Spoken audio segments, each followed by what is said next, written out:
From the News Channel 5 Network, this is OpenLine.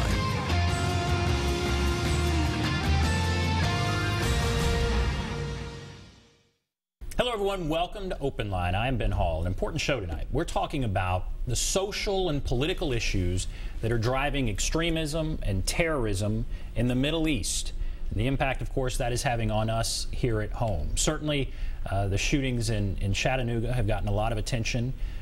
We want to just address all of the issues that are swirling around that incident and what you're seeing in the news with ISIS and ISIL, and how that incident is not connected to that. But we want to just address everything. And we're very happy to have with us someone who can explain what is happening in the Middle East, explain what is happening here at home. Paul Galloway, Executive Director for the American Muslim Advisory Council. Thank you for having me tonight. Thank you for being here. All right, American Muslim Advisory Council, first of all, what is that? Let's understand that, first of all. So we're a 501c3 nonprofit.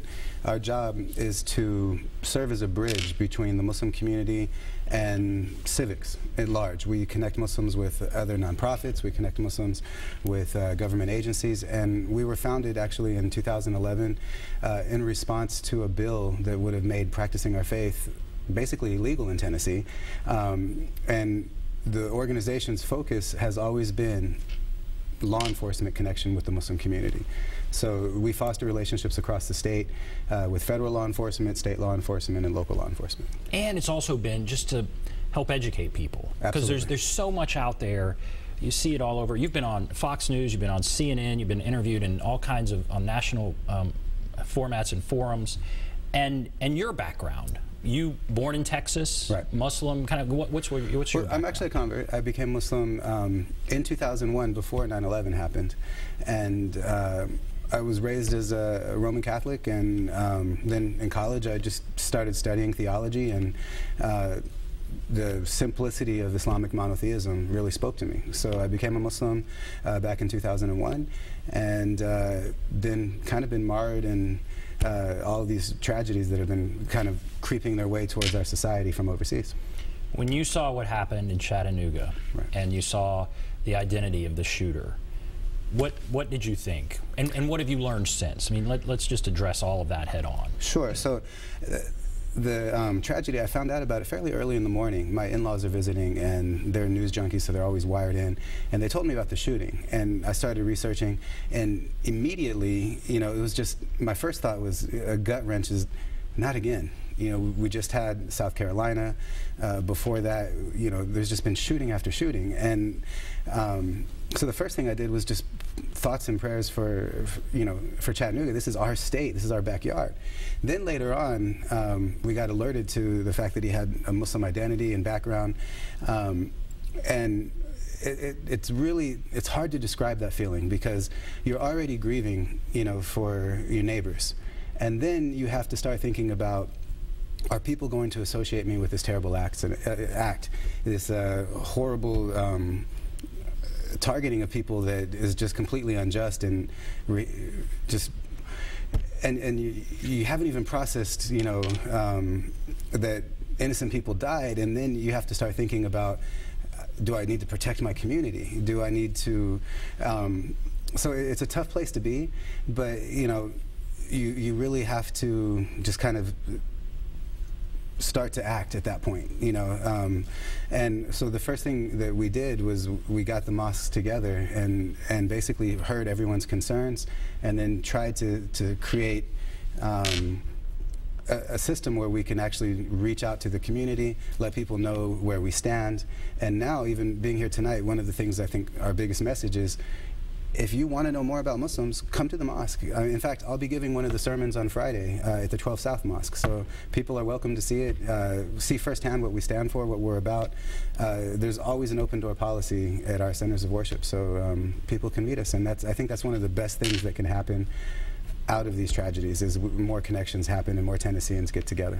And to talk openly about these issues, just talk about it, not be afraid to talk about it.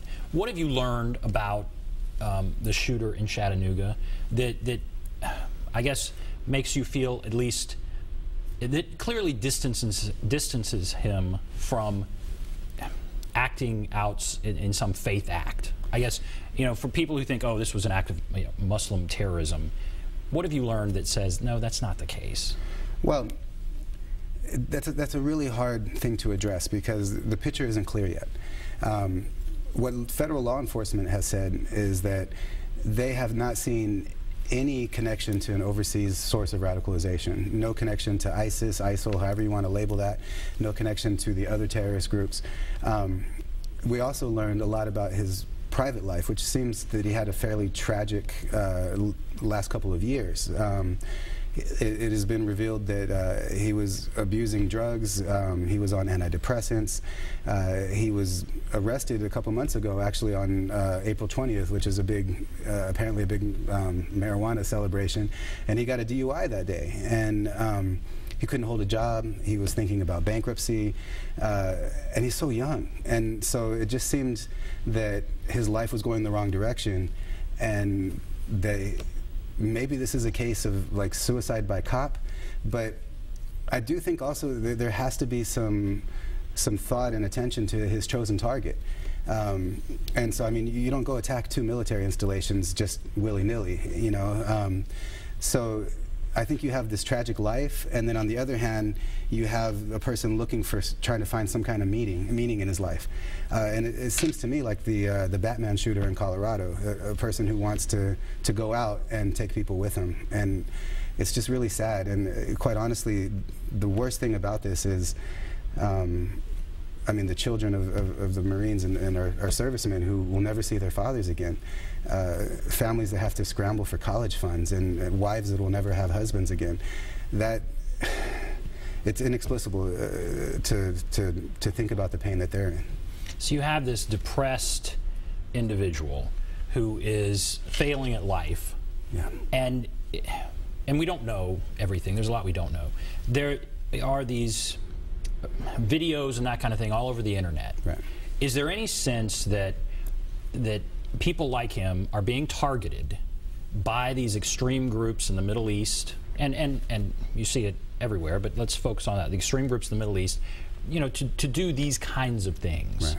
These people are susceptible, they're depressed, they have all manner of problems, and then there's, in this day and age, the internet, and that kind of stirs the pot.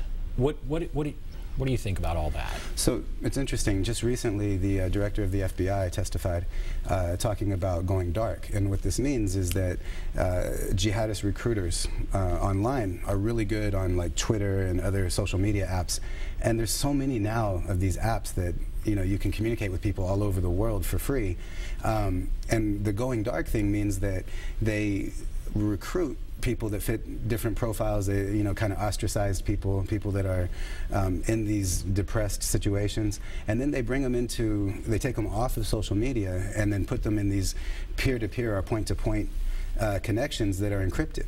And so it's a whole new challenge on the terrorism prevention front. And the sad thing about that is it creates a conundrum for privacy and privacy advocates, because you have to, at this point, realize that there's going to have to be some sort of data collection on people when when these things happen, and that's a necessity of life that we live in these days. And it's a really difficult topic because people don't want their information being stored and tracked, but at the same time, we have this threat and we have to deal with it. And so I think there is a very clear history of people that have been radicalized through the internet. And the sad and the scary thing about that as well is that the trend has been that the window for someone going from being disgruntled to being active is continually shrinking. And what's so important about that point is that the more that youth feel disgruntled, and the more that people try to drive a wedge between American Muslims and the rest of their neighbors and their society, and that suspicion happens, more likely the message of a terrorist is able to resonate, because their message is that the West, quote unquote, whatever that means, but is at war with Islam.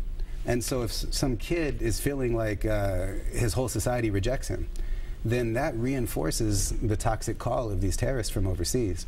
And that's why I kind of started saying, let's open the doors of the mosque. Let's create these relationships between people, and make sure that people know who we are and who we really are. And then let's also make sure that a person like this, who's clearly having life troubles, that we don't make him the example and the poster boy for a community that's so diverse. I mean, I don't know if your viewers know this, but in Middle Tennessee alone, just in Nashville, there's over 40 different ethnicities that are all from the Muslim community. American Muslims are the most diverse Muslim community in the world, because you have immigrants from all over the Muslim world. You have African American Muslims from the 60s, and then you have people like me who are converts. So you have the entire thing from Asia to, you know, the Balkans, all the way down to the Middle East and to the subcontinent, India, Pakistan, Bangladesh. And then you have Africa and African Muslims. Right here we have one of the largest Somali communities. And then you have people like me. My name's Paul. It's not even a Muslim name. And we all fit in one community. So there's no stereotypical Muslim. We're all very, very different.